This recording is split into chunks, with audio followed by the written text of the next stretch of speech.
ব্যবসা খাতে শ্রমিকদের বিক্ষোভের প্রেক্ষাপটে ঘোষিত নতুন মজুরি কাঠামো পর্যালোচনার সিদ্ধান্ত নিয়েছে সরকার। এজন্য মালিক পক্ষের ৫ জন, শ্রমিক পক্ষের ৫ জন এবং সরকারের ২ সচিবকে নিয়ে ১২ সদস্যের কমিটি গঠন করা হয়েছে।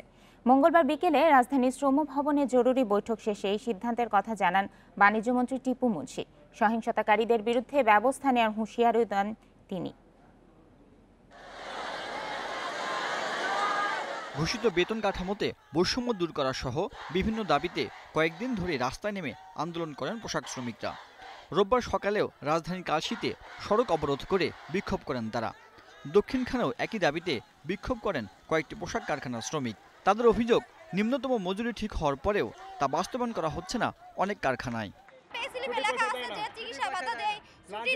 টাকা দেয় সেসব কিছুই দেওয়া হয় না, কারণ সেসব আমাদের দেয় না। আমরা আন্দোলন করতে চাই না, আমগো সমাধান করুক, সমাধানে আসবো। আমগো সরকারে যেমন সমাধান করে দিছে, আমরা সবাই মিলে কোম্পানি সমাধানে আসুক। নতুন মজুরি কাঠামো বাস্তবায়নের পাশাপাশি সময়মতো বেতন দেওয়ার দাবিতে সাভারের হেমায়েতপুরে বিক্ষোভ করেন কয়েকটি তৈরি পোশাক কারখানার শ্রমিক। সেখানে শ্রমিক পুলিশ সংঘর্ষে অন্তত ২০ জন আহত হয়। সংকট সমাধানে শ্রম ভবনে ত্রিপক্ষীয় বৈঠক করেন মালিক, শ্রমিক ও সরকারের প্রতিনিধিরা। বৈঠক শেষে জানানো হয়, চলতি মাস থেকেই সংশোধিত মজুরি কাঠামো অনুযায়ী বেতন পাবেন শ্রমিকরা। কোনো ধরনের সন্ত্রাসী কর্মকাণ্ড সরকার সহ্য করবে না বলেও হুঁশিয়ারি করেন বাণিজ্যমন্ত্রী। শ্রমিক নেতৃবৃন্দ মনে করছেন যে এই যে স্যালারি যেটা এসছে তাতে কোনো গ্রেডে কিছু ইরেগুলারিটিজ আছে। মালিক পক্ষ মনে করছেন সেটা নাই।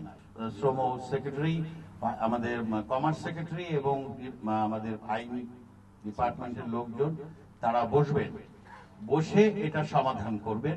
শ্রমিকদের রাস্তায় আন্দোলন না করে কাজে যোগ দেওয়ার আহ্বান জানিয়েছেন শ্রমিক নেতারাও।